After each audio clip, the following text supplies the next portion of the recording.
is up, everybody? This is your boy, Teran Rodriguez, bringing you another edition of Set Point. This is the Season 4 premiere as we have a lot to get into, such as our guests, who will be coming on at quarter past the live, as Dillon Klein will be joining the show as we'll be discussing his high school volleyball career and what it's like being a freshman at USC as he just wrapped up day number 1 at USC. Got some AVP to discuss. The Manhatten Beach Open did not disappoint. Who were the champions and who came up just a little bit short on the men's and women's side. Also, it is week 1 of the NCAA women's volleyball season. Yes, season has come, and boy howdy, there's a lot to get into that. I've got to break down some of the noteworthy matchups as well as the top matchups of the weekend. So you know what time it is.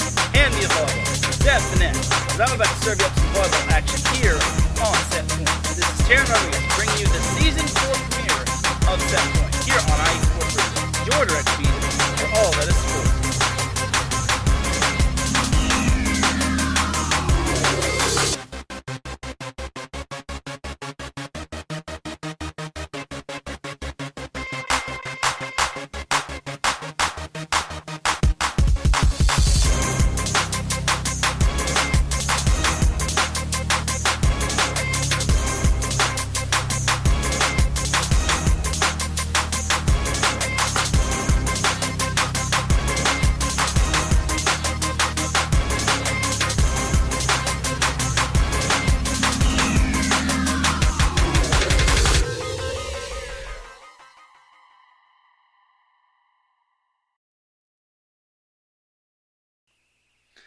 And welcome one, welcome all to another edition of Set Point. Hope you all are having a great Monday afternoon, Monday evening, Monday, wherever you are listening from. Either way, you have made yourself to episode 156 of Set Point, the Season 4 premiere of Set Point. Hard to believe that Set Point has been going on for 4 seasons. It feels like yesterday. It feels like I just started this just yesterday. But either way, let's get on into that volleyball action. First and foremost, Set Point would not be where it is without the platform of IE Sports Radio. For the last 8 years, IE Sports Radio has been bringing you amazing content ranging from interviewing legendary athletes, such as Dillon Klein coming up, to building tailor-made shows dedicated to all major sports cities around the country. All the while, IE Sports Radio has been by the fans and for the fans. And with your help, we are ready to take the next biggest step. When you go to our website, www.iesportsradio.com, you will see a Patreon link which starts out at $5 a month. This will get you a shout-out from all 28 of our shows, and higher tiers include IE Sports Radio merchandise, access to IESRU, the podcasting university of IE Sports Radio, and even a chance to be featured on IE Sports Radio's flagship show, The Defining Moment, with Larry B. in a short little segment. Thank you, everyone, for all of your support and for making IE Sports Radio your direct feed for all that sports. Definitely follow IE Sports Radio on Twitter, Instagram, and on TikTok at IE Sports Radio, and on Facebook by typing in the word IE, then Sports, then Radio in the search bar. Big shout out to our Patreon supporters, Bay Area Raised Apparel, Marcus Losgreat, Key to the Gate, and a donor that wishes to remain anonymous. Without any further delay, let's get on into that volleyball action. So we're actually going to discuss a little AVP before we bring on Dillon Klein. So the AVP's Manhatten Beach Open was quite the doozy. It was one to remember, if you ask me. On the women's side, it was just so bananas. It was just so unbelievable. We got to start with the women first because it had probably the most mind-blowing ending anyone could probably ask for. And boy howdy, it just did not disappoint. So jumping over to the semifinals, basically Therese Cannon and Sarah Sponsel were not, they had no intentions of losing on their agenda. On the other side of the bracket, Kelly Cheng and Betsy Flint were able to win their way through the main bracket as, according to this, it didn't look like they lost. They only lost one set going into the semifinals, and they eventually found their way facing Zana Muno and Brandy Wilkerson. On the other side of the bracket, Sarah Hughes and Kelly Kalinsky were the ones that were able to take on Therese Cannon and Sarah Sponsel, as Hughes and Kalinsky were the number 2 seed, and Cannon and Sponsel were the number 1 seed. So it is possible for a 1 seed and a 2 seed to face off against one another in the semifinals and not the finals. Hughes and Kalinsky were able to win their way through the contenders bracket, and the same was said about Zonamuno and Brandy Wilkerson. So Hughes and Cannon were able to pull off the big win over Therese Cannon and Sarah Sponsel in 2 sets, 21-19 and 21-18.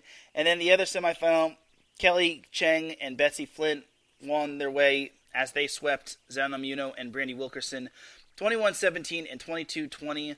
So the final consisted of Cheng and Flint versus Hughes and Kalinsky. Keep in mind, Hughes and Kalinsky have not won an AVP tournament this season, while Cheng and Flint had won one earlier in the season.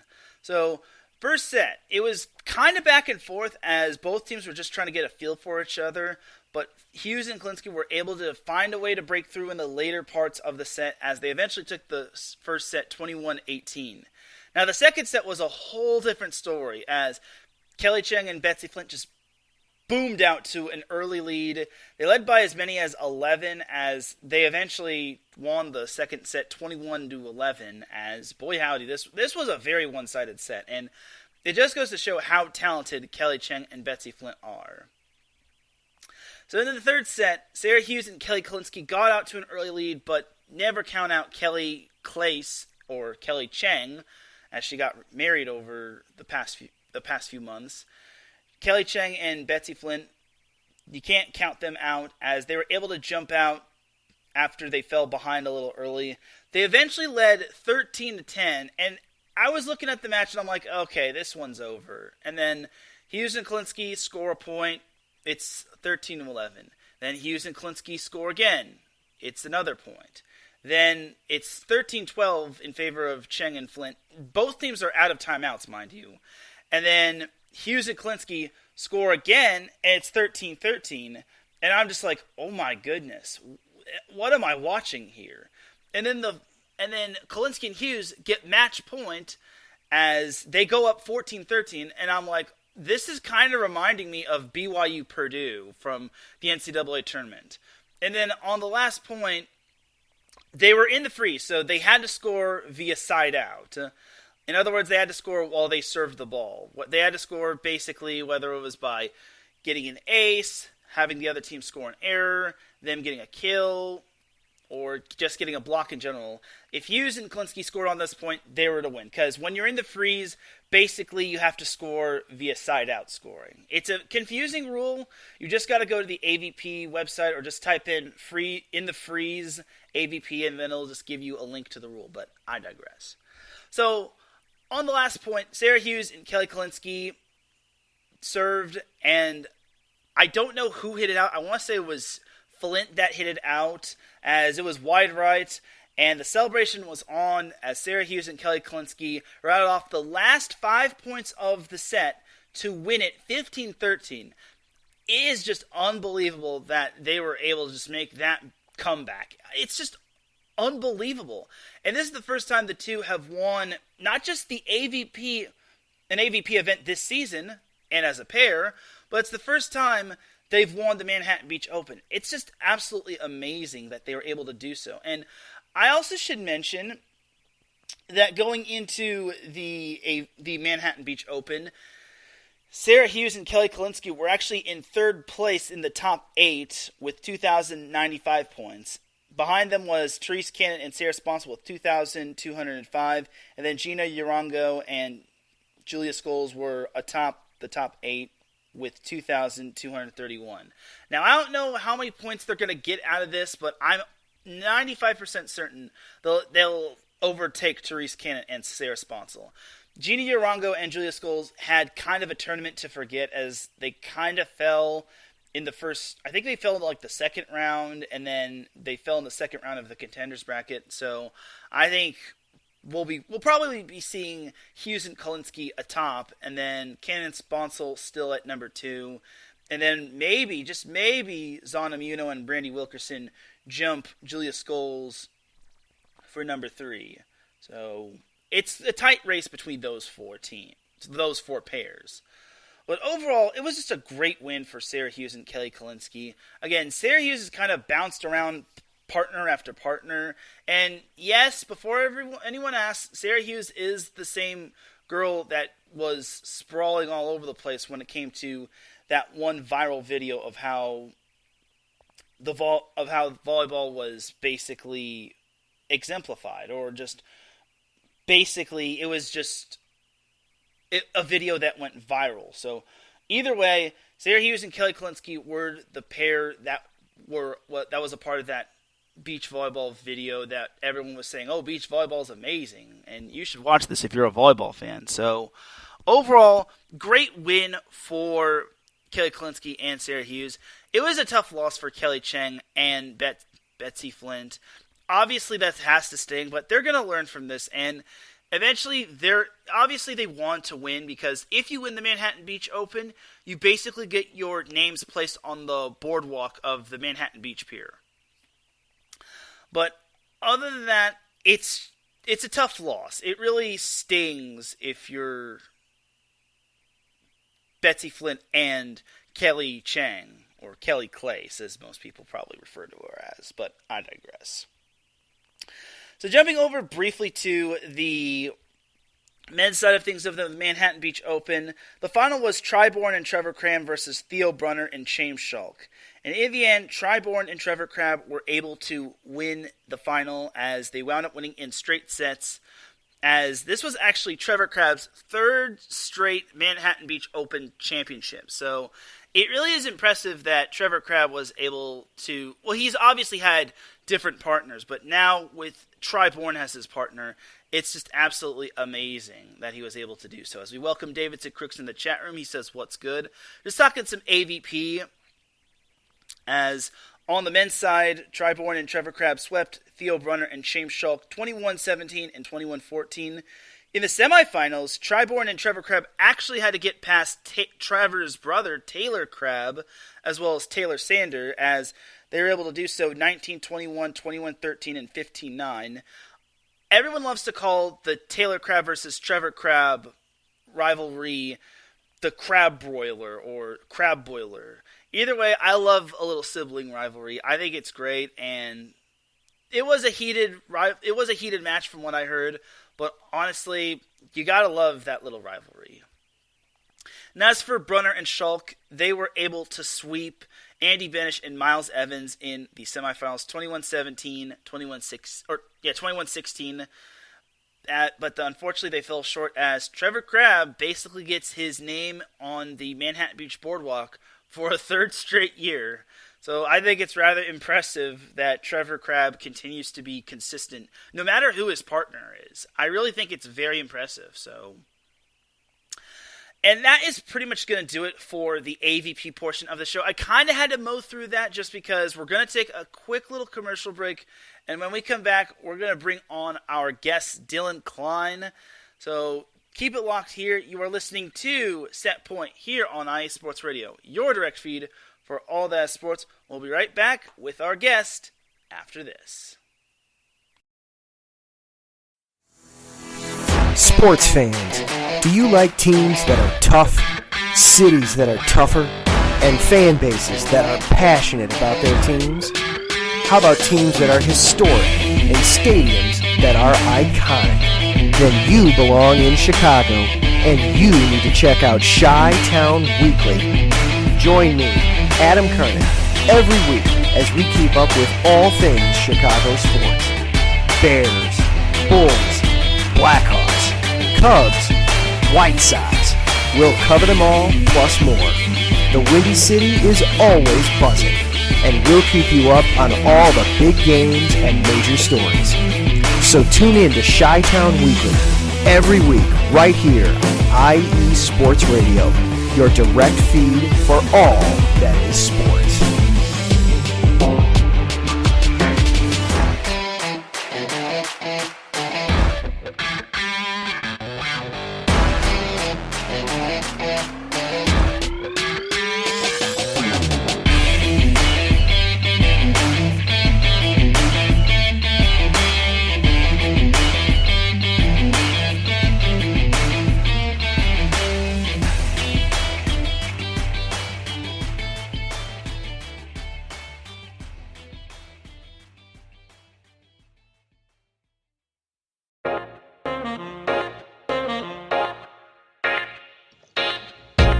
What is going on, everybody? My name is Harrison Glazer, and we're coming at you from the Show That Never Sleeps podcast. I cover the Jets, the Islanders, the Nets, and the Yankees. This is Pierre Moss, and I cover the Mets, Knicks, Rangers, and the Giants. Our show is live every Wednesday through Spreaker and a bunch of other ways to get our content. Again, we're the Show That Never Sleeps podcast. We talk about all those New York sports. It's a lot of fun. We get into all of it. Please tune in. Again, that's Wednesdays at 6 p.m. And we look forward to having you guys right here on 90 Sports Radio, your direct feed for all that is sports.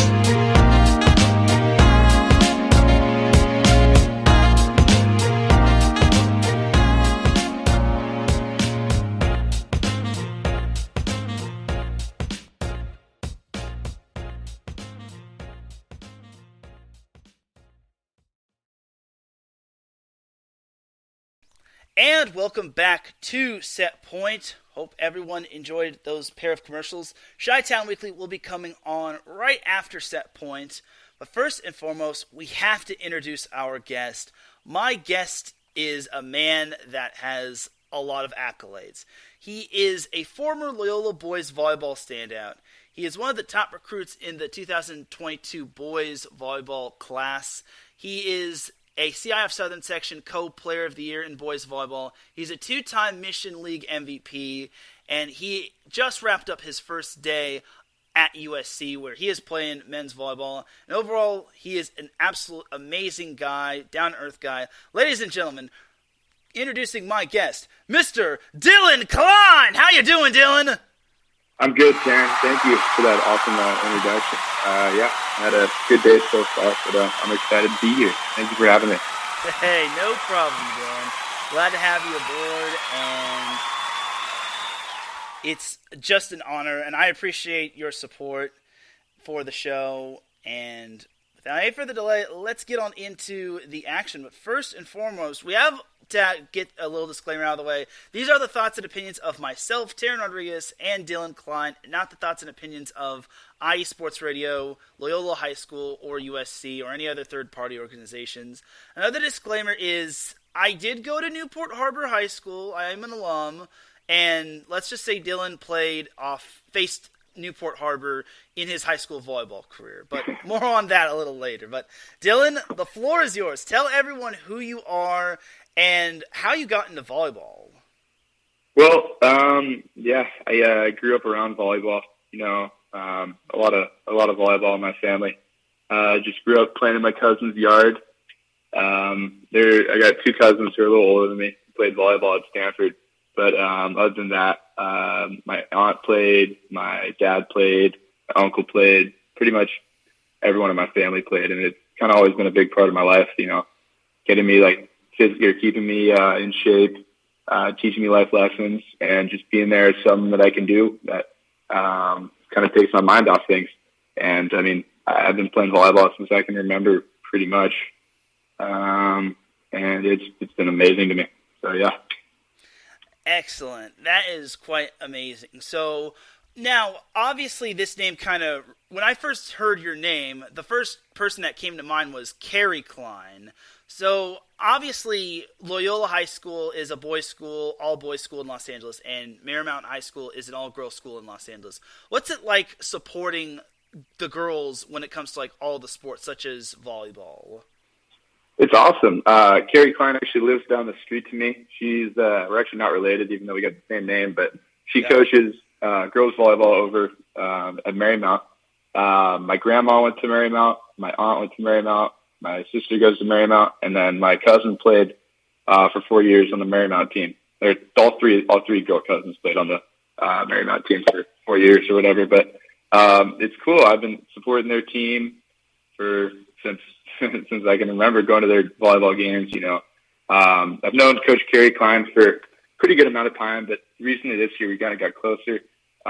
Me and my buddy Owen Longcar, we used to go before school and kind of help out with their practices, and they ended up winning a national title, which is super cool and good for them. But yeah, I've been watching Marymount volleyball for a real long time, and I love Coach Callie.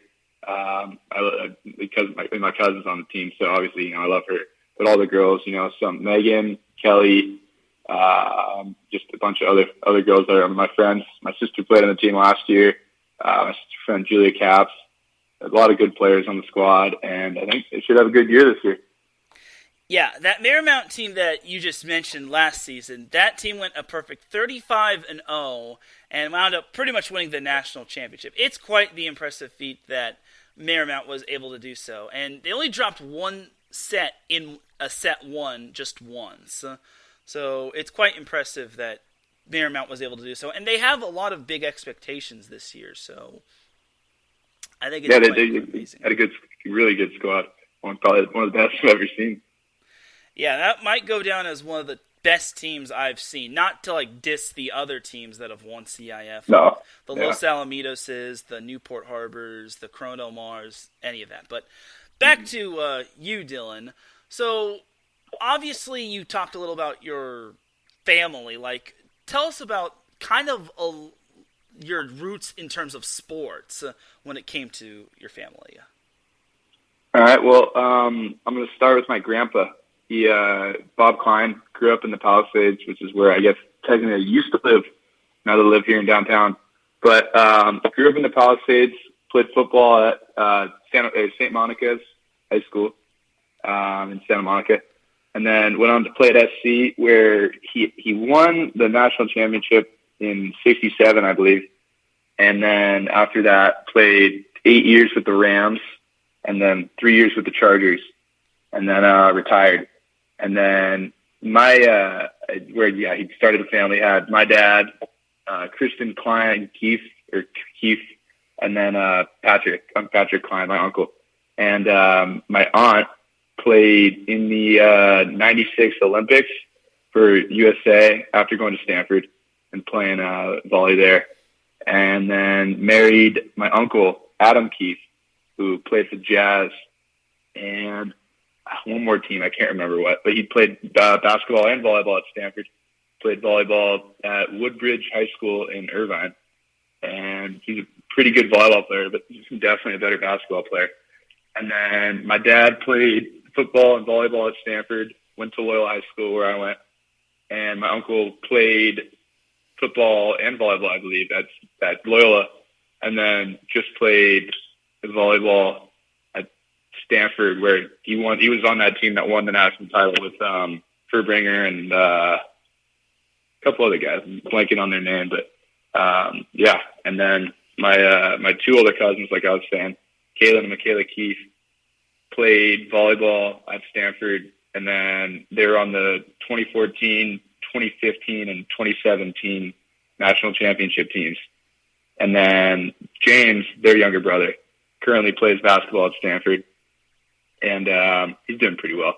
I miss that guy, but besides the point. And then the youngest of the four Keith kids, Carrie, is a freshman at Duke, in my grade. And that's pretty much the sports side of my family.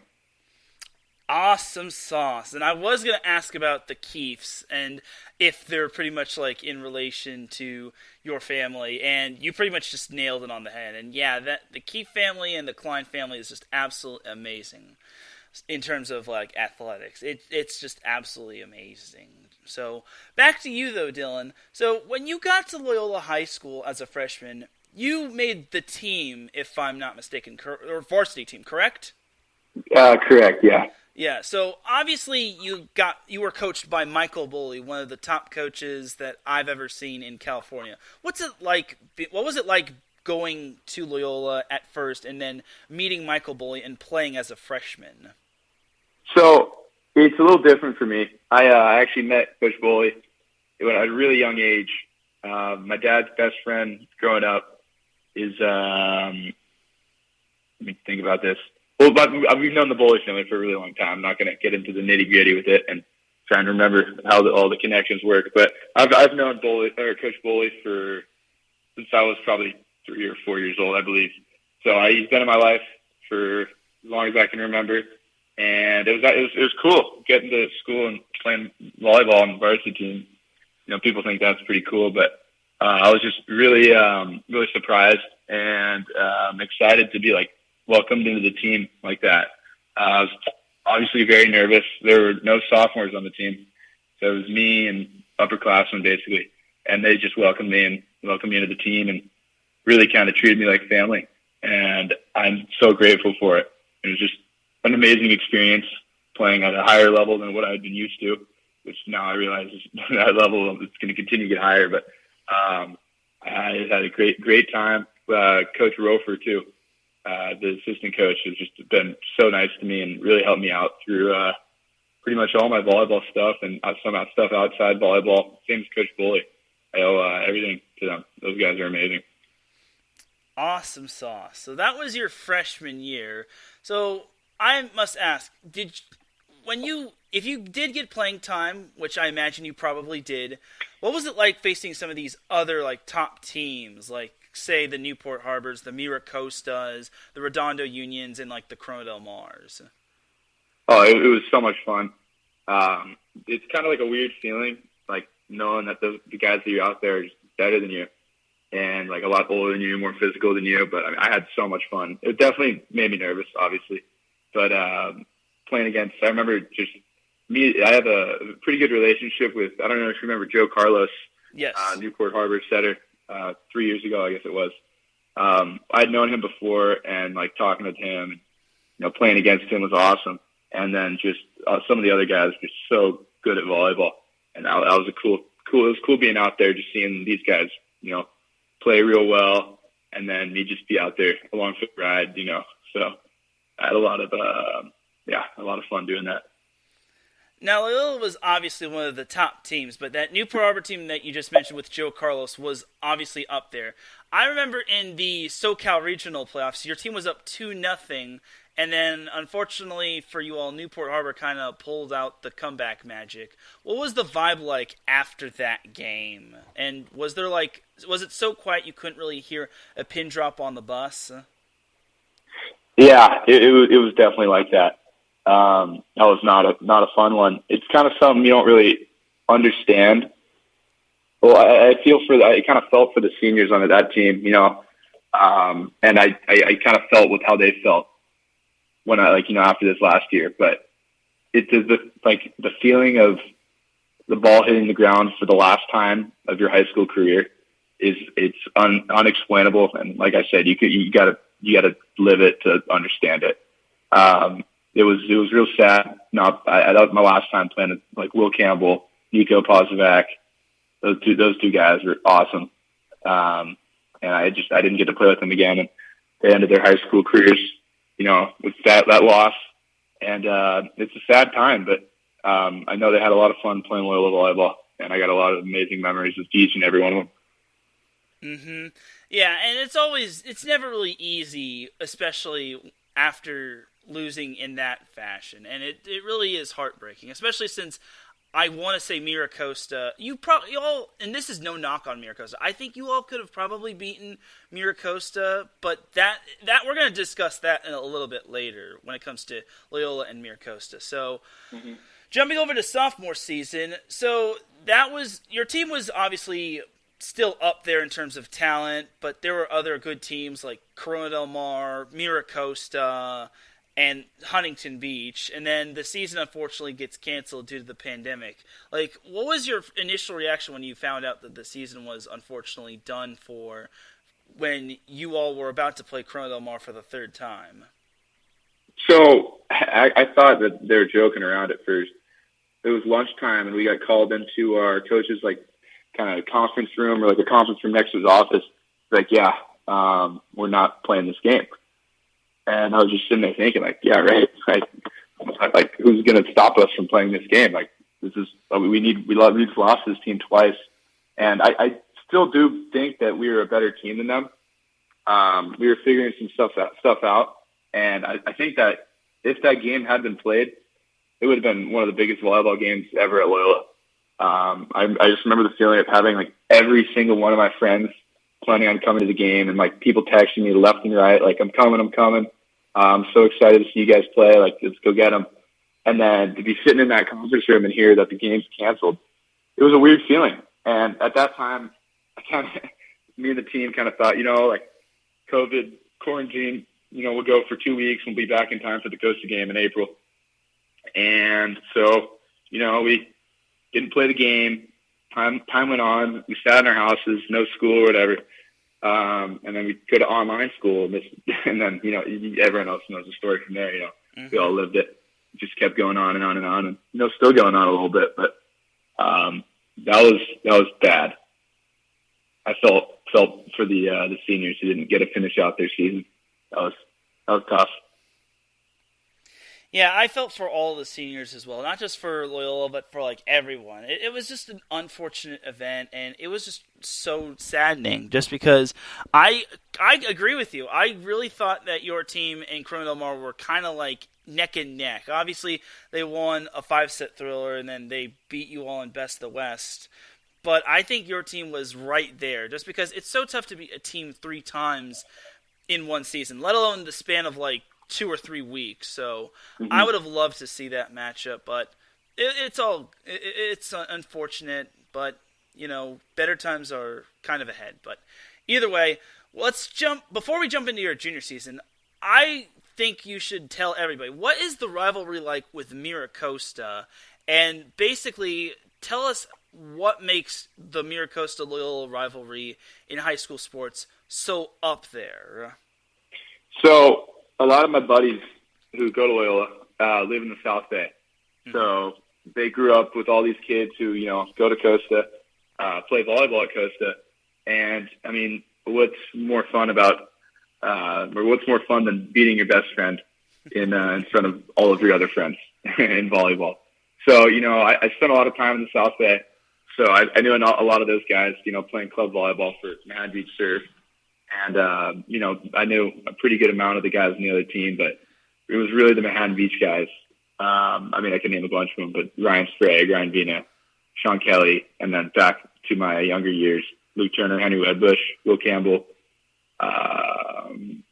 Those guys, Aiden Peters. They had a lot of friends on Costa, and, we just really wanted to beat them. So I don't exactly remember when that rivalry started, but that's always the biggest game of the regular season, the Costa game. And a lot of people show up to it. It's an intense environment, and it's just an all-around real fun game.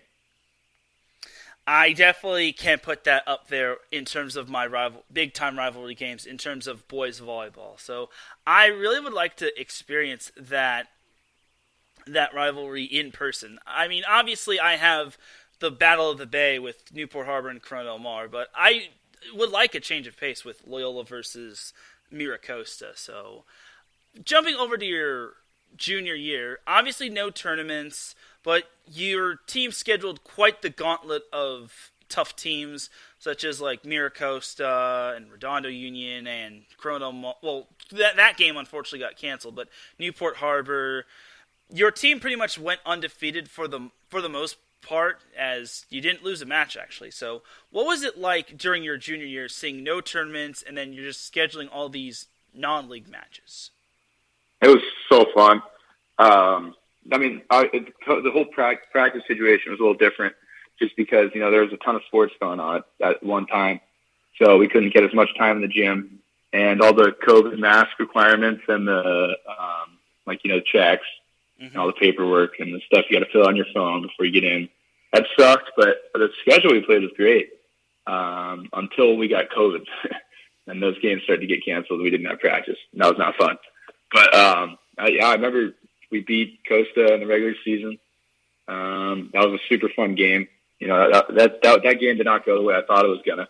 I thought it was gonna be like a kind of a dogfight all the way through. Pretty sure we lost the first set, and then kind of beat them pretty bad the next 3. But that was a super fun one. And then obviously playing down at Newport, we actually drove down there just to have the game canceled right before warm-ups. That was about to be a real fun game. I was really, really excited to play in that one, but it didn't work out.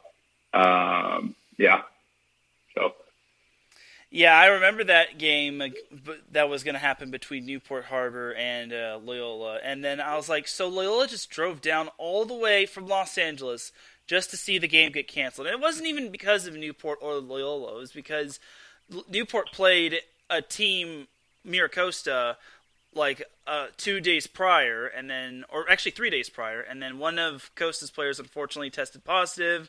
And then the LA the Los Angeles Health Department said no go on the show, no go on the game. So it was a very tough one, and I really wanted to see that game. I carved out so much time just to see that game. But jumping over, and I hate, okay, this is kind of going to be the bandage ripping off the skin, but jumping over to the playoffs, your team bowls over Redondo Union, but then you get to face this underrated Newport Harbor team, and unfortunately, it kind of didn't go the way it had planned after the first set. What was it like facing that Newport Harbor team, and what is the relationship with you all and Newport Harbor's players? So, especially that team, they're, like you said, underrated. They had looking back, I mean, they were great. They had a lot of great players. But that game was not fun for us, obviously. Yeah. Playing in Newport is never fun. I'm being completely honest. You know, ceiling's low, it's loud. It's pretty hot, and it's loud again, if you know what I mean. The crowd's pretty gnarly. But the relationship we got with that team had some just the seniors. Reese, I was friends with. I played against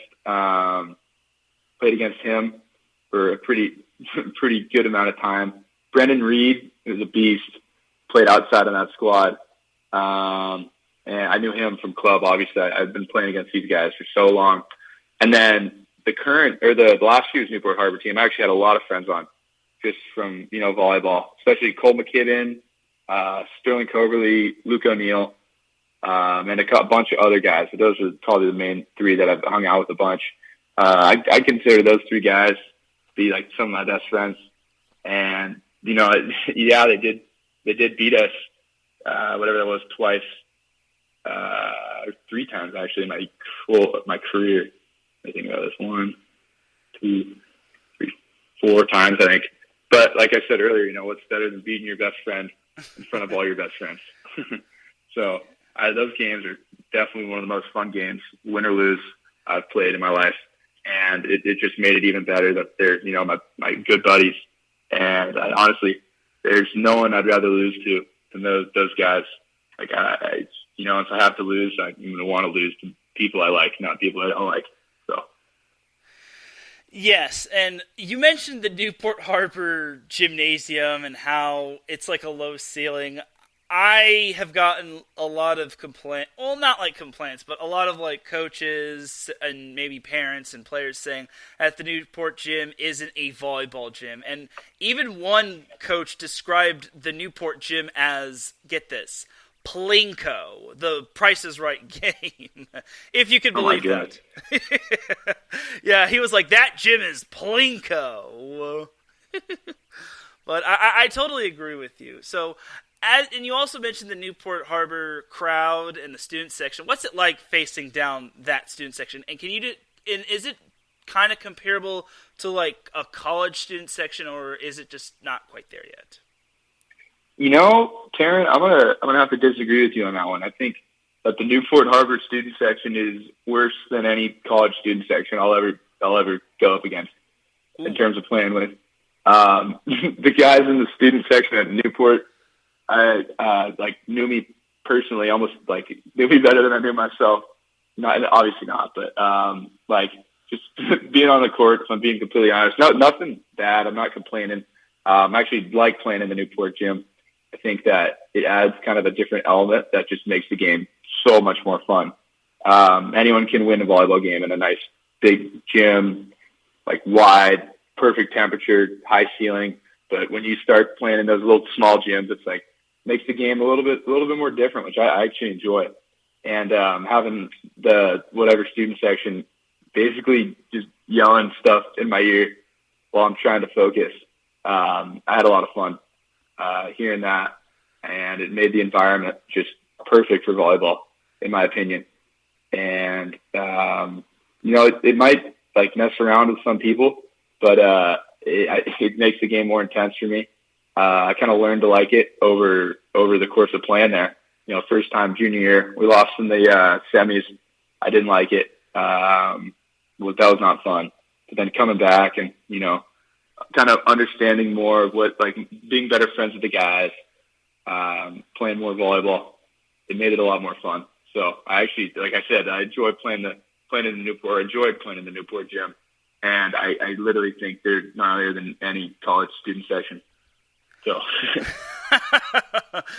that's interesting. And there you go. All right. So as for your senior year, I'm not gonna get you kind of atone to like the playoffs, but I'm just gonna talk about the senior year. So your senior year, obviously, it was your final year as a high school boys volleyball player. What was that like, knowing you're already a senior after you just stepped onto the Loyola campus back in 2018 and 19? Well, I mean, I'm pretty sure anyone who went to high school during that time will tell you, oh my gosh, time flies. I did not feel like 4 years. There was a period of time my junior year when I still kind of felt like a sophomore. Like I honestly felt a year younger just from that year lost to COVID. But really being a senior and doing all like the senior stuff, like Kairos, helping out the underclassmen, it really kind of matured me as a person and really made me feel like a senior. And I had a great time doing all that stuff and being a senior on campus and volleyball, and playing with a bunch of younger kids instead of being the freshman playing with only older kids. Mm-hmm. So yeah, that was a lot of fun. Now, who were some of your more what were some of your more memorable, like, off-the-court moments with some of your teammates? And it could be anybody. It could be a freshman, it could be a sophomore, or it could be a junior. Or heck, it could even be one of your senior buddies. Like, what were some of your favorite off-the-court memories with your team? So we used to do this thing called team bonding, and we would just kind of go hang out with each other, have some fun. Those are definitely one of the best memories of my high school career. I loved hanging with my team. I loved all the guys on the team. And when I was with my team, I felt like I was with my family. We had a lot of fun, and we would just go to each other's houses or play Xbox or, go to the beach and play some games. It was just really, really fun. So, yeah. So I accidentally fast-forwarded your high school volleyball career a little too fast. So breaking out the time machine and just going backwards a little, you committed to USC your junior year, or was it your sophomore year, if I'm not mistaken? It was over the summertime. So, I mean, sophomore going into junior summer in like June-ish, I think. I think it was like June, like late June, kind of. Okay, so sorry. Yeah, no, you did. Yeah, so backing up to your commitment to USC, what was that feeling like, and what made you kind of want to commit to USC? Well, I've always been kind of predisposed to USC. Like I said, my grandpa played for USC, played football here. And I've been around SC, growing up in LA, watching Stanford play SC at the Coliseum, loving the environment, and then just hearing all the great things people say about USC, like academic wise, athletic wise, social life wise. And I kind of just felt that was probably the spot that like I wanted to be. I think it's honestly probably the best college that combines athletics, academics, and social life into like the best mixture of three, that for myself at least. So as for USC, you just completed your first day of class, and obviously you've kind of grown accustomed to USC. What was it like stepping onto the USC campus once you graduated from high school and whatnot? Oh, it's so nerve-wracking. I mean, all these guys have been here before. It's a way bigger school than I've ever been a part of. So many people, and not going to go too much into this, but just going to remind you, I went to an all-boys school for 4 years. Right. So being on campus with girls is a little interesting, if I'm being honest. Oh, yeah. Yeah, I kind of was like that back when I was a freshman when it came to being at Long Beach State. I was so intimidated. I'm like, whoa, Nelly. And I had to like scope out where everything was. So, but this is about you. So, as for you, who, other than like Ryan Sprague, because I know because Ryan Sprague was your teammate, who else have you bonded with when it comes to the USC men's volleyball team? And do you tell us what can we expect from USC this season? Well, let me think about this one. Riley Hain is my roommate currently. We met each other a while back. My mom's side of the family is from Hawaii, so we go over there a pretty good amount. So I've known Riley growing up, playing on the beach at the Outrigger. Played him in volleyball. Great guy. And then Ryan Sprague's rooming with Noah Roberts, who I played against last year. He played for Rockstar. I played MB Surf, so I know him pretty well. And then Trevor's the other guy in our class who I just recently played against at Sport Performance. He lives in Chicago. Great guy, plays setter. So he was a real surprise. I didn't know how me and him were gonna fit together as friends, but he's just been awesome. Super, super nice kid.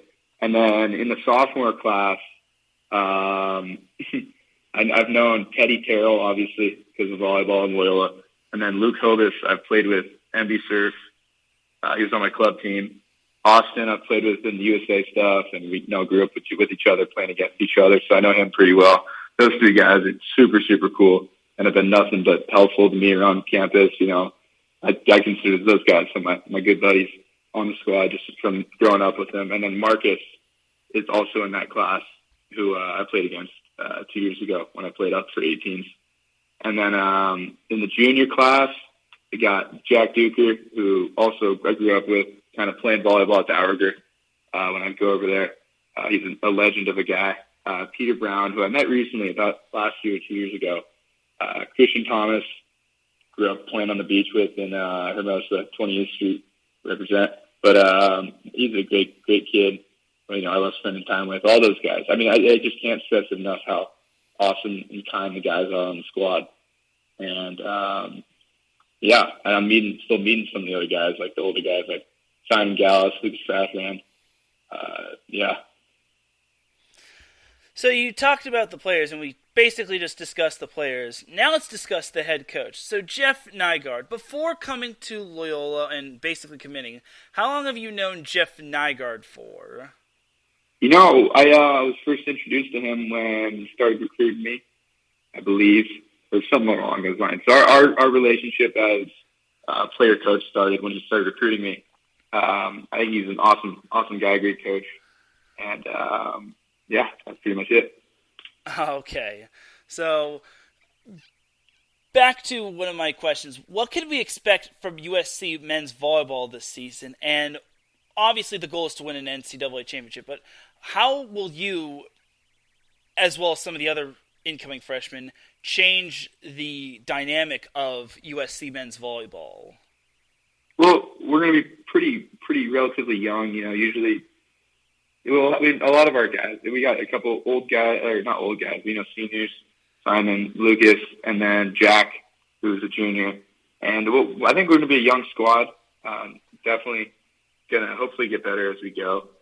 Anytime you lose that many seniors, like last year, Browning, Hall, Coburn, Paxson, it's just, it's going to be a little tricky, but I think we're going to be good. I'm super excited. I'm excited to go into the gym, kind of, just practice with the guys and, contribute as much as I can, just whether or not that means that's on the court or on the bench or whatever. I'm hoping to just kind of own my role and live with it and then just help the team out as much as I can. Excellent. And I really am looking forward to seeing you all take the court, especially in the near future, because I know USC is going to be super good once you and Noah Roberts and Ryan Sprague start to see more playing time. Like, I've seen Noah Roberts play, and that dude is phenomenal. Like, I saw him last season against Los Alamitos, and he could have easily taken that Newport Harbor team by himself. But overall, he's just an amazing player. What can you say about Noah Roberts as a whole? I agree. He's a damn good player. I mean, a lot of people know that, but more importantly, he's a real nice guy. One of my good buddies, like I said, kind of my roommate. We live in the same dorm, but separate bedrooms. So he's just a great guy, super fun person to be around, really nice person to talk to. Great volleyball player. Guy's growing and he's massive. But yeah, he's just an all around amazing guy, and obviously just great volleyball player. Awesome. And I kind of jumped ahead here. So going back to your high school volleyball career, what have been your favorite moments with Michael Boley? And I kind of maybe ask this, what's it like being coached by him? Oh, yeah, sorry. One of my favorite moments, we used to have this tradition before we had practice during playoffs, before we ended it, Coach would stand on the back line of the basketball court and huck volleyballs, full court volleyball shots, and we wouldn't end practice until he made one. And one time, I think I was either a freshman or a sophomore, first try, just nails it, just drain out. That was a really cool moment with Coach Boley. But being coached by him, I've loved it. I think he's one of the best coaches I've ever had. His coaching style is just perfect for my game. You know, he'll really give it to you when you need it, and then he'll also, explain what he's doing. And I trust him, which is, I think, one of the most important things is, as a player and a coach. And I trust him to teach me what's right, what's wrong, how to do stuff correctly, and just coach so I can be a player. And I think that's one of the best things about Coach Boley, and alongside with him being a family friend.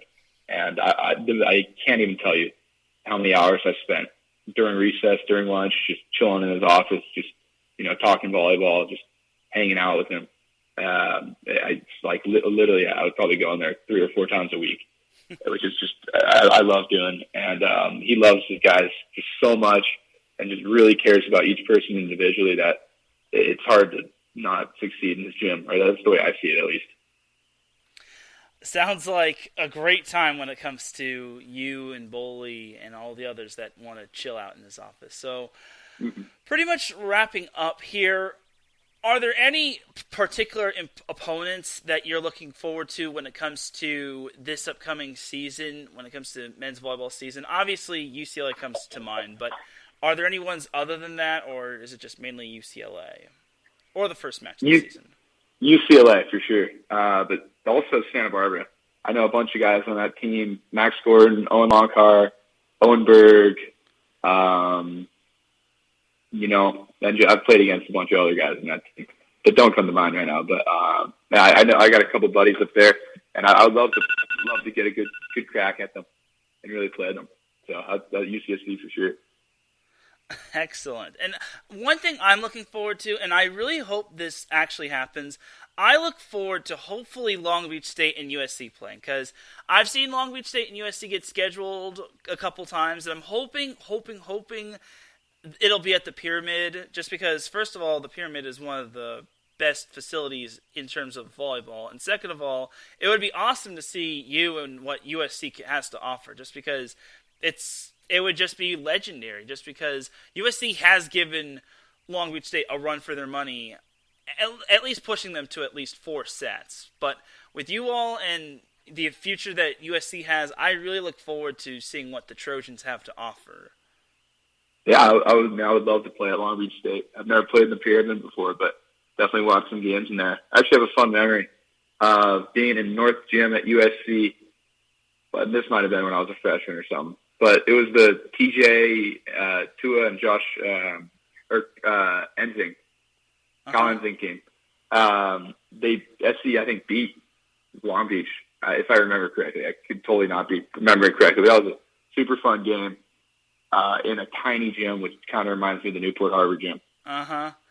Yeah, and you are correct. USC did actually beat Long Beach State in the North Gym, and you basically hit it spot on. Like, one person did say that it's kind of equivalent to the Newport small gymnasium, but Alan Knipe did tell me that USC just played the best game of their lives, and that Long Beach just did not play all that well, and USC earned that win, honestly, and it's what really opened my eyes when it came to USC being a men's volleyball school and whatnot. Well, yeah. Mm-hmm. I've heard that all too much. Playing the best game of their lives and not playing so hot, but besides the point. Yeah, and fun fact about that game, before anyone says, well, why didn't they play in Galen? Well, the Galen Center was actually being used for the Kids' Choice Awards, or I think it was Kids' Choice Awards, if not... I think you're right. Mm-hmm. Yeah, so that's kind of your Snapple fun fact of the day, but other than that, I think that's pretty much all that I've touched upon, unless you missed something, Dillon. Maybe, I just we talked about the SC head coach, but the assistant coach, Rory, he coached me in club for 2 years, 17s and 18s, and, he was he's an amazing coach. Him and Kevin Ensley provided me with some of the best years of volleyball in my life, who coached me. Both just amazing coaches, amazing people, really fun to be around, really fun to play with. And I owe those guys so much too. Those guys made me who I am today, maybe the person I am, maybe the volleyball player. So I just wanted to put that out there. Oh yeah, Rory Prager is amazing. I remember back when he was on the coaching staff of Servite. But yeah, Thank you for noting that. So that is going to do it for our little interview. Dillon, if you could still hold so I can give you a proper goodbye. But other than that, Dillon, where can all these amazing listeners find you at on social media? They can follow my Instagram. It's Dillon Klein. It's just my name, but you switch the first two letters. So KILLONDLEIN. I'm in my Instagram. I got a Twitter. I don't really do anything on that. Right. I don't really remember the name, but I actually pretty much only look at your tweets, Teran, and look at other stuff. I don't really post anything. But you can follow probably the SC Men's Volleyball Instagram. That's probably another good spot. Oh, yeah. And once again, Dillon, thank you for taking time out of your day. And I really look forward to seeing you when it comes to USC Men's Volleyball. And good luck this upcoming season. Yeah, thank you so much for having me. No problem. I really appreciated talking with you. Yeah, so just hold on for a little bit as we head to a commercial break. When I come back, I will be breaking down the NCAA Women's Volleyball top matches for this week, as it's week 1 of the 2022 NCAA Women's Volleyball season. So you're listening to Set Point here on IE Sports Radio, your direct feed for all that sports. We'll be right back after this.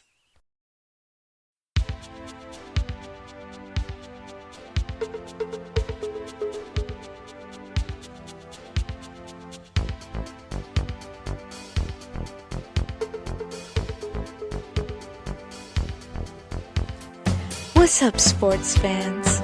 Are you looking for the latest on Northern California sports? Then take a trip out west with me, your host, Gina G, on Reppin' the NorCal Sports, right here on IE Sports Radio, your direct feed for all that is sports. I'll be bringing it to you all the way live every Monday at 3 p.m. Pacific, 6 p.m. Eastern. And it's always a packed show.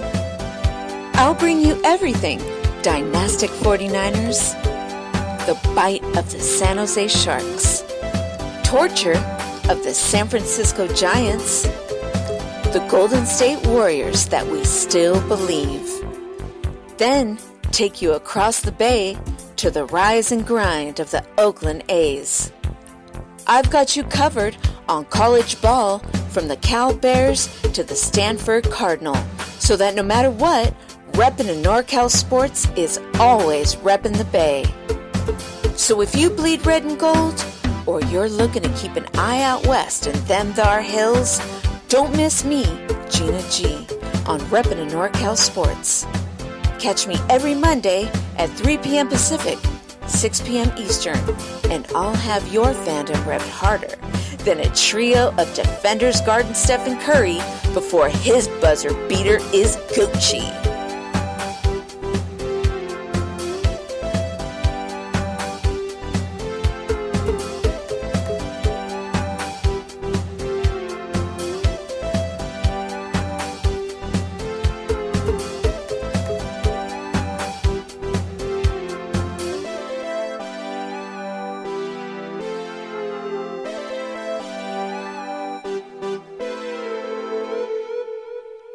Welcome back to Set Point. Definitely check out Reppin' in NorCal Sports with Gina G. She does an excellent job with her show, and I can't wait till she comes back on the air.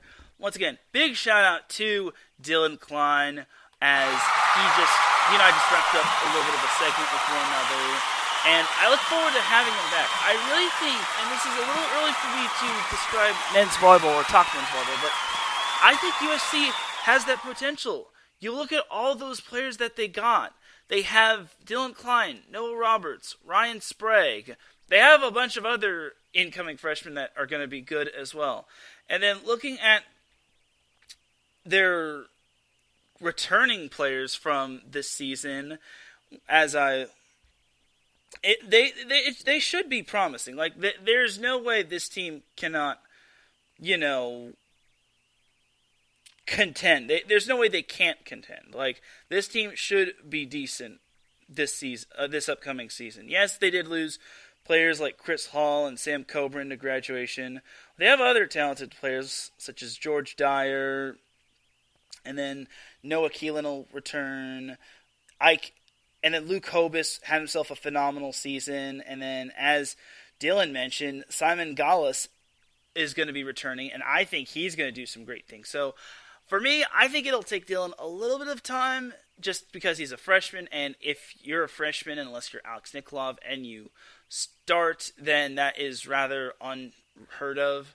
But if Dylan does make it onto the court, I expect him to make a big impact. I expect him to make a big impact in practice. So I really think he's going to do great things for USC.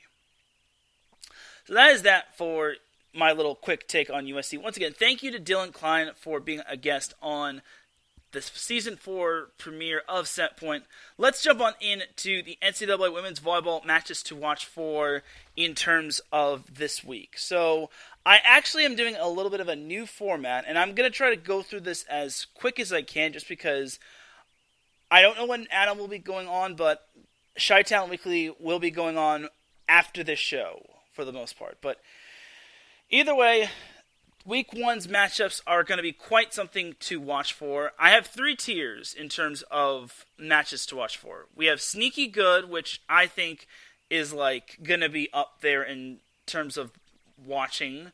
Then Notable, which I definitely think is noteworthy. And then definitely worth noting is the top-ranked matchups. Probably top 5 matchups, top 10 matchups.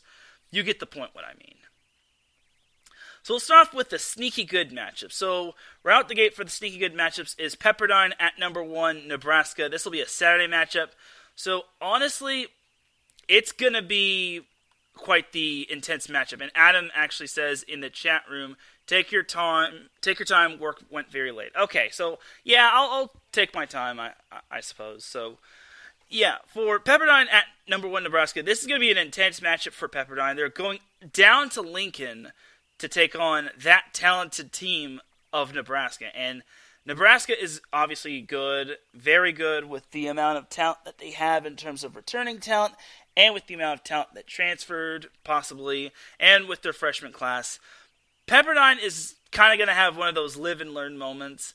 I feel they have the talent to keep up with them. Obviously, Rachel Ahrens returns for them, and then Meg Brown, Emma Ammerman has some potential. Obviously, replacing Maddie Shields is going to be tough, just because Maddie Shields was a dynamic libero for Pepperdine, and honestly, it's going to be tough to replace her tenacity. I actually did catch up with Scott Wong, the women's volleyball coach of Pepperdine, and I'll get into that a little bit later. But as for his new libero, it'll be between Trinity Stanger and Riley Patterson. Patterson has a great jump serve, and then Stanger performed well at the Long Beach State-Pepperdine scrimmage. I'll get into that a little bit later, but as for Pepperdine, Nebraska, it's probably going to end in Nebraska winning, but don't count out Pepperdine just yet. I think Pepperdine can make this a sneaky good matchup, just based on the talent that they have. Next matchup that is sneaky good, in my opinion, is number 6 Pitt at Hawaii. This is another Saturday matchup. So Pitt is... Everyone thought that Pitt was going to take a little bit of a step backwards with Kayla Lund graduating and Lekator member Monet graduating. But then they get two really good transfer players, and one from Washington State and the other from Iowa. And honestly, I think Pitt is still poised for another deep run in the NCAA tournament. Now, as for their opponent, Hawaii, everyone's probably thinking, well, this is a non-Power 5 school. And many could probably say the same for Pepperdine, but Hawaii is always perennially good. This is a Hawaii team that always seems to make the NCAA tournament, even when they're not at their best. Like, Hawaii is the Big West Conference champion, and they always have a great team. And when playing at Hawaii in Stan Sheriff Center, it's one of the toughest environments to play at. So I would not be surprised if Hawaii gave Pitt a tough matchup. I just think that Pitt and Hawaii is going to be a great matchup just for the sheer fact that volleyball fans, not just Hawaii, but Pitt fans are just going to enjoy seeing this matchup. And then if Hawaii loses, it's no big deal. This is why you schedule these matches. But if they somehow pull off the win, then boy howdy, that's going to be a huge win for the Rainbow Warriors. Or Rainbow Wahine. Sorry. On the women's side, it's Rainbow Wahine. On the men's side, it's Rainbow Warriors. But I digress. Another good, sneaky good matchup, or matchups, I should say, is number 8 Washington at unranked Arkansas.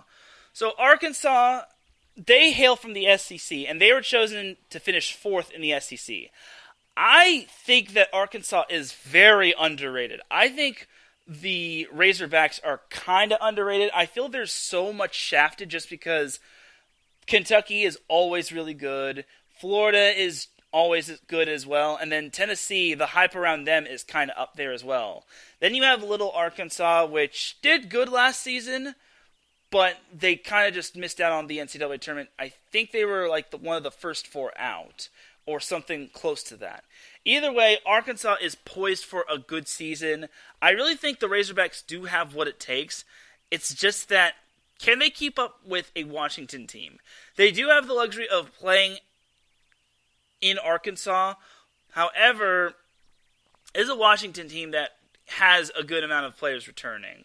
So I feel Arkansas could at least make it a match in one of the matches, but other than that, Washington's probably going to win. But I don't think that Arkansas is going to shy away from the challenge. I think Arkansas is going to bring their A game, especially when they're playing on their home floor, and it's their season opener. So I wouldn't be surprised if Arkansas just came out with a big burst of energy.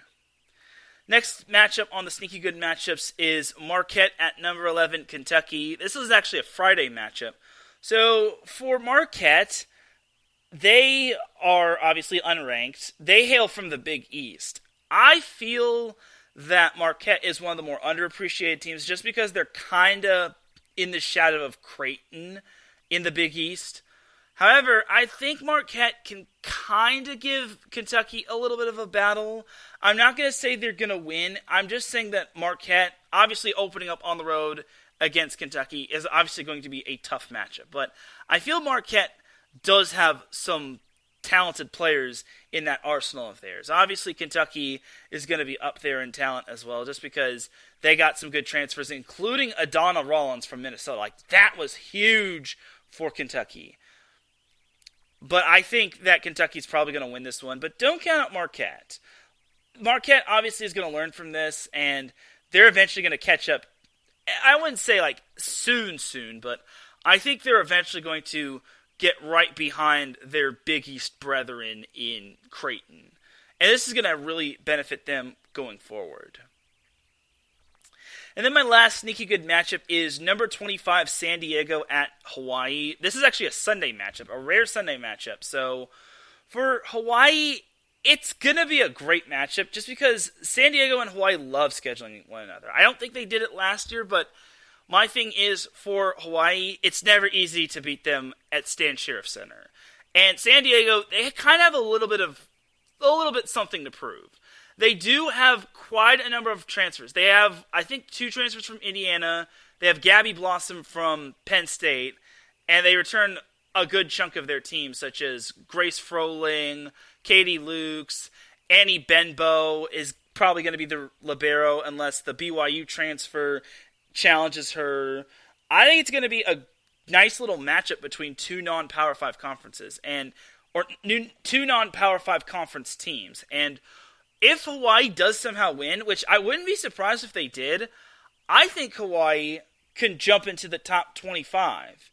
Possibly. I'm not going to guarantee it, but I really think Hawaii does have the potential to jump into the top 25 if they just so happen to win this matchup against San Diego. If they beat Pitt, then that's just an even bigger feather in their cap. But overall, for Hawaii and San Diego, this is going to be a great matchup. I think it's a good battle between, I guess, Pacific Coast teams. I was going to say West Coast, but Hawaii isn't really like West Coast.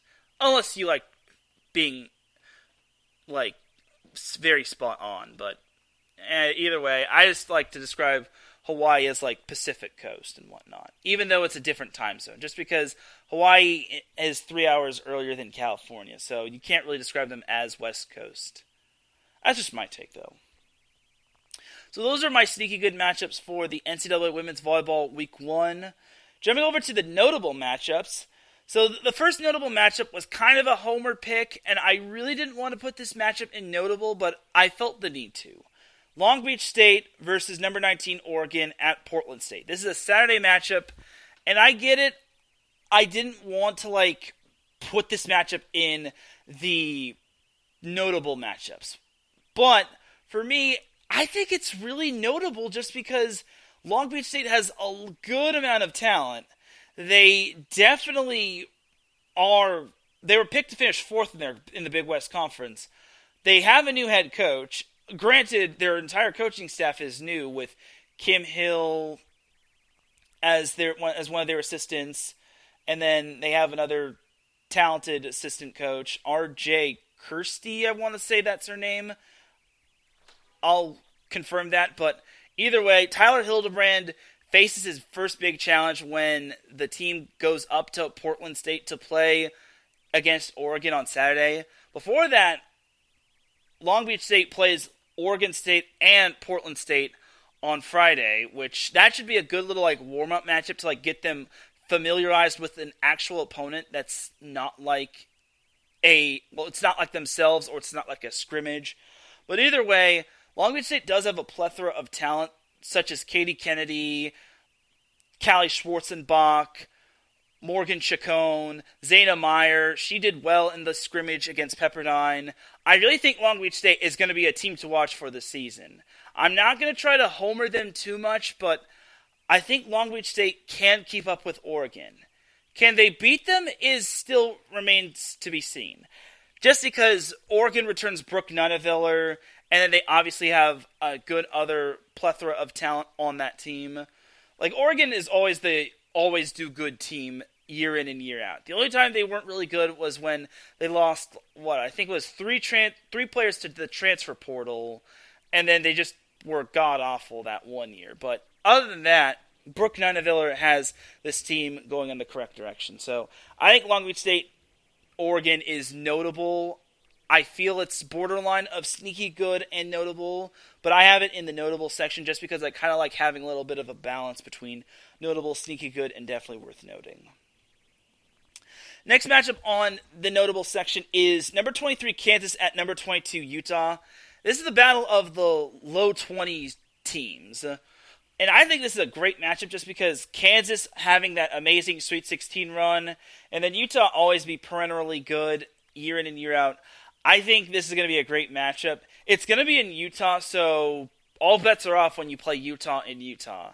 Well, I'll say altitude is up, and then the elevation is up. Everything is basically up, and Utah is, I'm 95% certain they've got a raucous crowd. But either way, I think this is going to be a fun little matchup.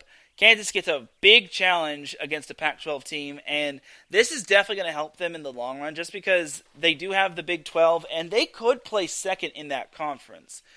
I notice how I said the word they could place second. They're not going to place first because no one's beaten that Texas team unless they take a set off them. That's as close as it gets. But this Kansas team, I think, has potential this year. The same can be said for Utah. I think Utah and Kansas are in the same boat when it comes to their Power 5 conferences. they're both good, but they're not good enough to win the conference.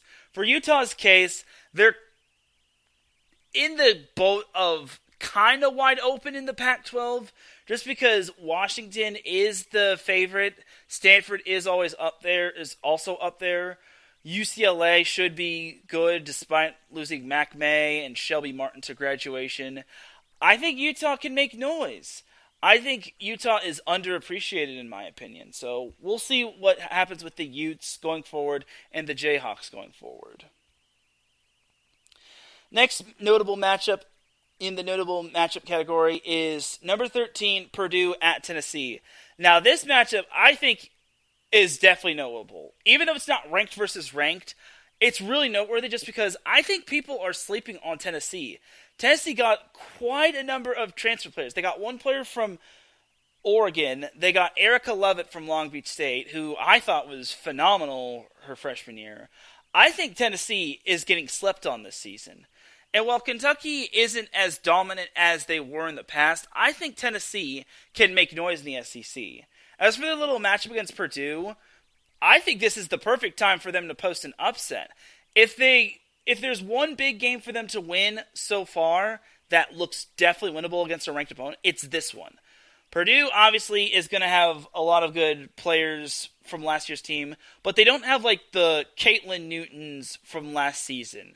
However, I would not be surprised if Tennessee gave Purdue a run for their money. I think playing in Tennessee is going to be really beneficial for the Lady Vols. I really think that Tennessee is going to be super fun to watch this season, and I think they're kind of going to be an experiment to watch this season.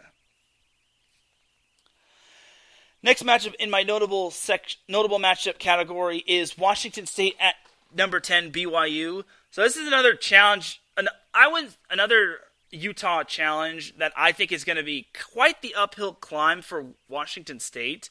They did lose quite a bit of players to the transfer portal, but they returned a good chunk of their team from their young core back a couple seasons ago. I think Washington State is underrated as well, just like Utah.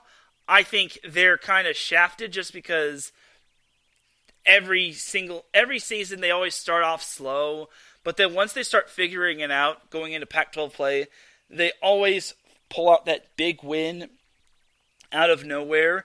And I think Washington State will start off a little slow, but against BYU, this is kind of going to be a good barometer matchup. I think Washington State BYU is going to be a notable matchup to watch for, just because this is kind of a good early test for BYU. Every year, it's like BYU never gets challenged, and then eventually BYU gets bounced in like the round of 16 or the Elite 8, or maybe even the round of 32. But for BYU, this is kind of an early test for them. Washington State is not ranked, but don't let that fool you. Washington State is just as good, and I think they could give BYU a challenge. It's just that they're going to have to learn to adapt without some of their players that they lost to the transfer portal. And then the last notable matchup on my list of notable matchups is number 6 Pitt and number 25 San Diego. I kind of have been slacking off in terms of the days of some of these notable matches. Long Beach State versus Oregon is on a Saturday. Kansas at Utah is also a Saturday matchup. Purdue at Tennessee is a Saturday matchup. And Washington State at BYU is also a Saturday matchup. This matchup, however, is on Friday. Number 6 Pitt versus number 25 San Diego at Hawaii. So right out the gate, this looks like it's a mismatch, but San Diego does have a lot of good talent on their team. And I really think that those players that I just mentioned, like Grace Froling, Katie Lukes, I think her name is Layla Blackwell, and then Gabby Blossom, they're going to really contribute to San Diego. And I wouldn't be too surprised if San Diego pushed Pitt to at least 4. I just think Pitt is going to be well prepared. And this is a Friday game. Like, everyone starts the season on Friday, and Pitt, San Diego is no exception. I really think San Diego has potential. They just have to prove it to me. Just because they're number 25, and they're going to be... all eyes are on them, because can they keep up with BYU in the West Coast Conference? I think playing Pitt is kind of going to be a good little equivalent of playing BYU. I think it's going to be a fun matchup, and I really think this is going to be a huge test for the Toreros. So that is the notable matchups right there in my book for week 1. Jumping over to the definitely worth noting category, the first definitely worth noting match to watch for is number 9 Georgia Tech versus number 17 Illinois at Ole Miss. This is a Saturday matchup, and it's a good matchup for both teams. 2 Power 5 conference teams, both of them lost, or actually no, one made it to the Sweet 16, the other made it to the Elite 8. Georgia Tech made it to the Elite 8, Illinois made it all the way to the Sweet 16, which I don't think anyone had on their bingo card, if you ask me. So, a lot of hype surrounding Illinois this season. The Fighting Illini definitely have a lot going on in their program, and it's definitely something good. I really think business is booming with Illinois. I really think that the Fighting Illini can make the NCAA tournament again. And this matchup is kind of a good test for them come Big Ten Conference play. Because once you get into Big Ten Conference play, all bets are off. No team is safe. Even when you face some of the lowly teams like Maryland and Rutgers, it's still anyone's match. Even Northwestern could prove to be a challenge for Illinois. So I think for Illinois, this is a great matchup to start the season. Well, not like start the season, but to start off the first week of the season. Georgia Tech, on the other hand, obviously returning Julia Bergman is going to be big. Replacing Mariana Brambilla and Maddie McKissock is going to be tough. But I really think that Georgia Tech still has what it takes. I really think Georgia Tech is going to be up there. They have Bianca Bertolini, if that's her last name. And they have a few other talented players on their roster as well. One player who I definitely think they're going to miss, and this is just my personal opinion, is Kayla Kaiser. For those of you that don't know, I kind of gave Kayla a little bit of a compliment on Twitter, saying that her jump serve is probably probably the straw that stirs the drink. I really think Kayla Kaiser is so underrated. She was so underrated just because she was kind of a serving specialist. But I think that Kayla Kaiser, who transferred to Florida Gulf Coast, or actually no, it wasn't Florida Gulf Coast, it was Tulane. But I really think that missing Kayla Kaiser is going to be tough. But they do have other middle blockers as well, like Bertolini. I really think that Georgia Tech shouldn't be too bad off without her. But having that jump serve was always something fun to watch. And I think it sets the tone. Like, if you have a player that jump serves, then even if she misses, it sets the tone for the other team. And it kind of makes them wonder, oh my God, this ball is going to come at me like 50 miles per hour, if not more. So Georgia Tech will miss Kayla Kaiser, but I think Georgia Tech will be just fine without her, especially with Julia Bergman. She's just a phenomenal player, and I don't think that they should worry too much about losing Kayla Kaiser and Mariana Brambilla and Maddie McKissock. But either way, Georgia Tech and Illinois is your first definitely worth noting matchup to watch for. So these next two matchups involve two of the same team. Baylor is basically my next matchup. Friday, they play Minnesota, and then Saturday, they play Wisconsin. So, for Baylor, it's going to be tough without the Yassiana Presley era, as well as the Avery Skinner era, even though they only had 1 year of the Avery Skinner era. But they're facing 2 top 5 teams, Minnesota, which is number 5, and then Wisconsin on Saturday. They know all too well about Wisconsin just because that was the team that they lost to in the semifinals back in 2019. And then Minnesota was the team that knocked them out of the NCAA tournament last season. So I imagine Baylor is going to come with a little bit of revenge when it comes to the Minnesota matchup. Do I think Baylor can win these matches? That still remains to be seen. They do have a lot of talent on their team. It's just that it's going to take a little bit of time for them to mesh well. And playing 2 top 5 teams on back-to-back nights is not going to make it easy. Minnesota, on the other hand, they have a lot of good talent on their team with the Wercher the Wercher sisters. And then, even though they lose Stephanie Samity and Adana Rollins, they have a lot of talent on that team not just from their young class, but their returning class as well. Remember, this is a team that made the Elite Eight last year, and I was the genius that projected them to finish in the round of 32. I'm still not going to live that down. I'm still going to bombard myself with that. But either way, Minnesota-Baylor is going to be a great matchup. It's a great right out the gate matchup for Baylor. And it's at Baylor, so I really think that Baylor is quite nice. I think Baylor's just going to be one of those take your time moments when it comes to Baylor. And then once they start getting it together, I think they'll be ready for hopefully Big 12 play. I mean, do I expect them to beat Texas? Maybe not.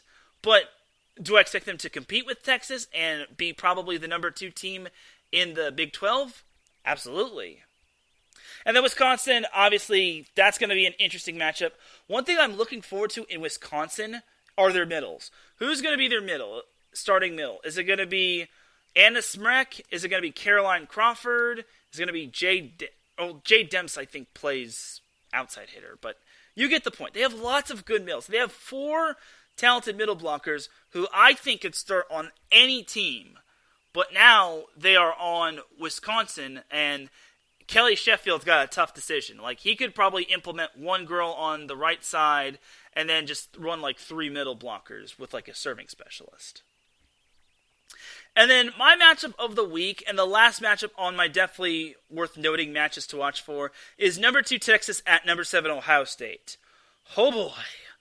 2 top 10 teams facing off against one another. And the best part is they're facing each other twice. They have each other on Friday and on Saturday. Both are going to be in Columbus, Ohio. I really think this is going to be a barn burner. Texas gets a big road test against Ohio State. I think this is great for them just because they're not going to really get challenged in the Big 12 unless, of course, it's like Baylor and Kansas. But I really think Texas is going to be challenged right out the gate, and I really think it's going to be a barn burner. And remember, Ohio State probably has the toughest non-conference strength of schedule. Like, they have at least one matchup with the team that made the NCAA tournament. I really think Ohio State is probably the most prepared team in non-conference play. And that is a testament to Jen Flynn Oldenburg's coaching philosophy. She knows that the Big Ten is going to be a bloodbath with like the Wisconsins, Nebraskas, even the Penn States and Michigans. You have the Illinois that are up there, the Minnesotas. Ohio State is basically right in the middle of that war zone. But if they play these matches to, I wouldn't say perfection. Like, they don't even need to win these matches. If Ohio State just competes and performs well against some of these teams, I think they'll get better by the day, and they'll eventually figure it out once Big Ten conference play comes to fruition and comes to play. So I really think Ohio State is going to be ready for this. They're playing at home, so I imagine they're going to be ready and willing against this tough Texas team with a lot of talent on their team. Like Logan Eggleston, Asia O'Neal, Kayla Caffey, Zoe Fleck at the libero. It's just absolutely amazing. Like, this Texas team is great from top to bottom. Like, my goodness. So that is going to do it for my noteworthy matches to watch for this week in Week 1 of the 2022 NCAA Women's Volleyball season. Before we head out, I did get a little bit of an interview, a post-game interview with Pepperdine Women's Volleyball coach Scott Wong, as well as Tyler Hildebrand and Callie Schwarzenbach. So here is my post-game interview with Scott Wong, Pepperdine Women's Volleyball coach. Here we go. All right, Coach Wong, for the second straight year, your team tied in the scrimmage against Long Beach State. What did you like about today's scrimmage this time around? Before I continue, I apologize for the background music that's playing. They didn't really stop playing the background music until I interviewed Tyler Hildebrand, but just your FYI warning. Now back to the interview. I just love it. Gives us a great opportunity to play, compete, see some different lineups, give everybody a shot to play. And that's the beauty behind it, is we don't really know. We have our ideas as coaches and as players, but it just is a good, true, honest look at how we're doing individually and collectively as a team. Obviously, you lost Maddie Shields to graduation, and I saw you were basically shuffling Riley Patterson and Trinity Stanger in the libero position. What is that going to be like, having to replace Maddie Shields? Yeah, Mad Dog, Madison Shields, she's, played defense at a high level, and I don't know if we can replace that, but I think collectively as a team, I think our defense will be pretty stinking good. I like both of our liberos. Both Riley and Trinity, I thought, did a really nice job today, and I think whoever is in that spot, I think, will be pretty stinking good. Your middles put up good numbers as well, as Vanessa Polk had some decent swings and a lot of blocks, and Meg obviously was the monster in the middle. What can you say about your middles? Yeah, I think it's going to be a strength of ours. I thought Meg had a nice night. And Kennedy didn't have many attempts, but I thought she was good on the attempts that she had. But I think it'll be a strength. I think we'll be able to run our offense through them at times, and that's what we want out of our middles. And then obviously getting Rachel back is a big plus for your offense. What can you say about Rachel and her leadership? Yeah, Rach just does it, right? She makes the game look easy. She's passing and playing defense and attacking at a high level, and she just makes it look pretty effortless at times. So, yes, we're pumped to have her back, and she's going to be carrying a big load. And then, obviously, you made the NCAA Tournament last year. What's it going to take to have a return trip this year and possibly go deeper? Yeah, that's our goal, is to go deeper. So we've talked about those things a bunch as a group, and we need to become more and more efficient. We feel like we have the best set of tools this year than any year I've been a coach here. So now it's our job to kind of put those tools together and make sure we're becoming extremely efficient in all areas of the game: passing, serving, attacking. And attacking was one that we should have been a little better on tonight. So that was my post-game or post-scrimmage interview with Scott Wong, Pepperdine women's volleyball coach. I really think Pepperdine has a lot of potential this season. I think they can definitely turn heads this year. And I wanted to get a post-game interview with one of the Pepperdine players, but I kind of lost track of where they were, but it's all good. I'll probably see them sometime down the road. Now here is my post-game interview or interviews with Long Beach State men's or women's volleyball coach Tyler Hildebrand and Long Beach State women's volleyball player Callie Schwarzenbach. Coach, your team put on a spectacular show today in a hard-fought battle against Pepperdine. What can you say about today's effort, and what did you like about today's scrimmage? Well, we don't have a lot of time to prepare for a scrimmage like this. We don't know who they're going to have in their lineup. They had a middle that didn't play last year. She did a great job. So our goal was to come in and play really hard and be great teammates and just kind of play how we were training versus have a bunch of tendencies and scouting reports. So we didn't even do one. So that was our goal. So I'm really happy we did that. I think we played hard. I think we played how we play. We didn't adjust. So we played it. We're trying to learn the system here on offense and defense, and I thought we did that pretty well. Now, we got to see Katie Kennedy play middle. Is that like a science experiment, or will that not really be happening any longer? Well, she started the first two sets, so yeah. In the middle. So Katie's making a switch to play middle. And, in the third set, she played opposite. So It's really nice that we have someone like Katie that can play both positions. But, yeah, she's going to be training in the middle and on the right. But we want her to, and then want her to play middle. Sorry. You got your new players managed to get onto the court, such as Morgan. She had a solid game. Callie had a solid game, and then Savannah had a good game. What can you say about the players that have now come in and have adapted well to your system? I think that it's pretty impressive in the almost no time whatsoever that we've had together that they're really kind of blending and becoming part of our system, and they're just raising the level in our gym. I mean, we needed we have goals to have a great season this year. We want to improve on maybe where we've been at in this program. And in order to do that, we needed to bring in some good players, and they've exceeded, I think, all of our staff's expectations. We knew that they were going to be pretty good, but they've exceeded our expectations. They're doing a great job. Now, Zaina was your setter, and she had herself quite the game. She had 33 assists, 3 kills, 1 service ace, 3 digs. What can you say about Zaina and all of your other setters that got to play and run the offense? We have a fantastic group of setters. 3 really great human beings first, 3 very good setters. And, I get to, work a lot with them. And they're a special group that they support each other. Obviously, Zaina's playing right now, but they all support each other. Tia's one of our captains, and it's a special group. And Mo, we call her Mo, Mora. Mo is lightens up our gym every day. But Zaina hasn't played a college match yet. That's her first. Okay, we're coming. That's her first kind of real college match because she redshirted last year, and so. For Zaina to be playing at the level she's playing at and doing the things she's doing, and she's not even technically played her first match as a freshman yet, I think Zaina's got a chance to be something really special.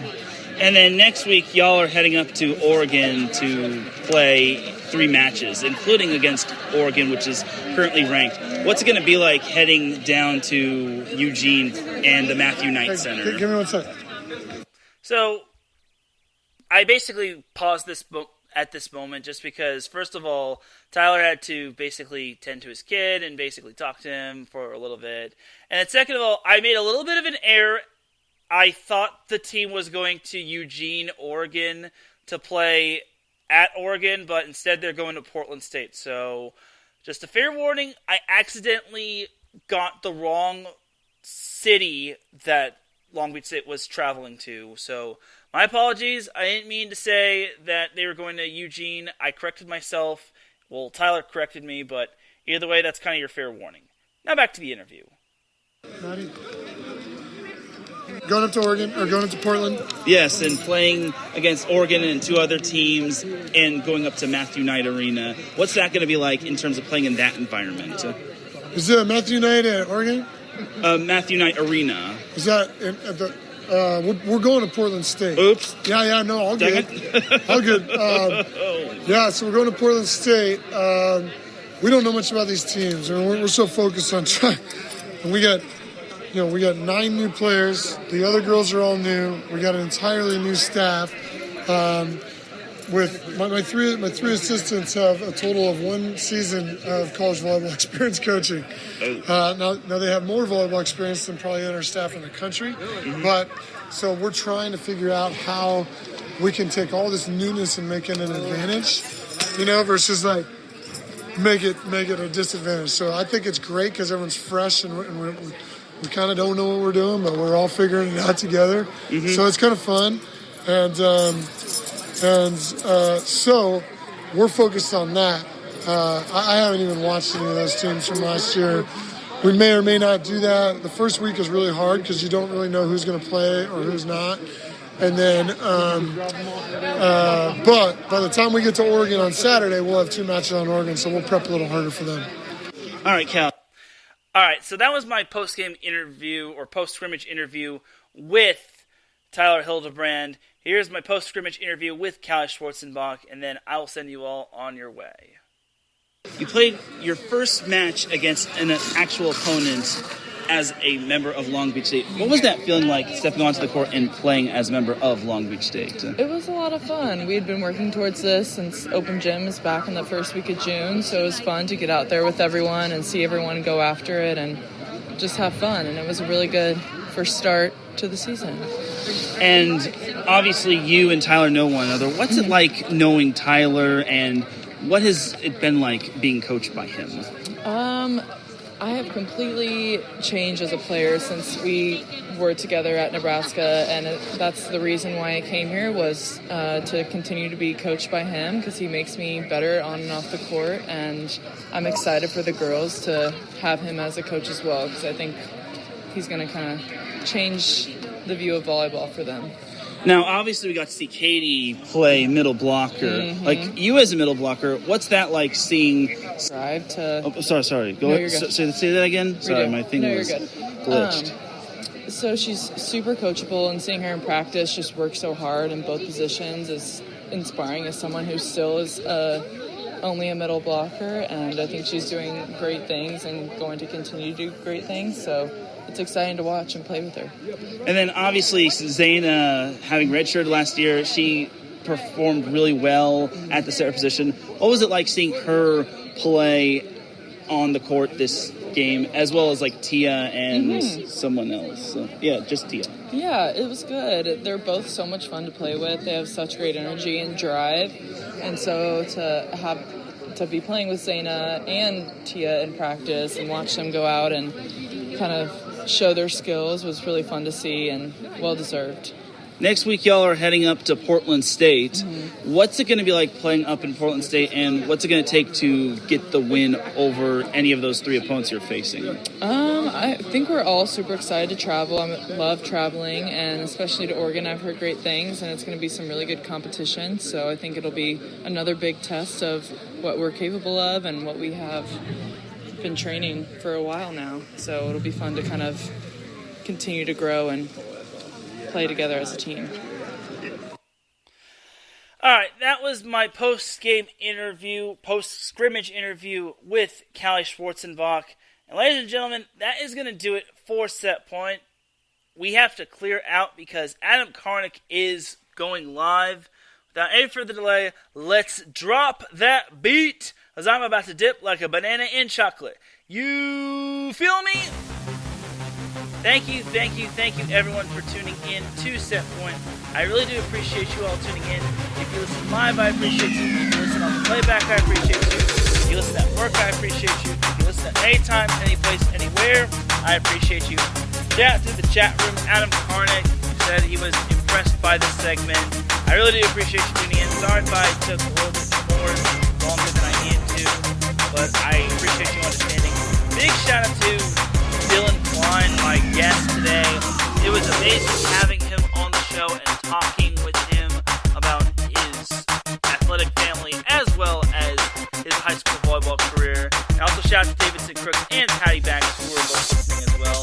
For my guest, Dillon Klein, and for myself, Teran Rodriguez, this has been another episode of Set Point. You all have yourself a great rest of the week. Volleyball season is back. NCAA women's volleyball season is back. And it's sure to be a barn burner week this week.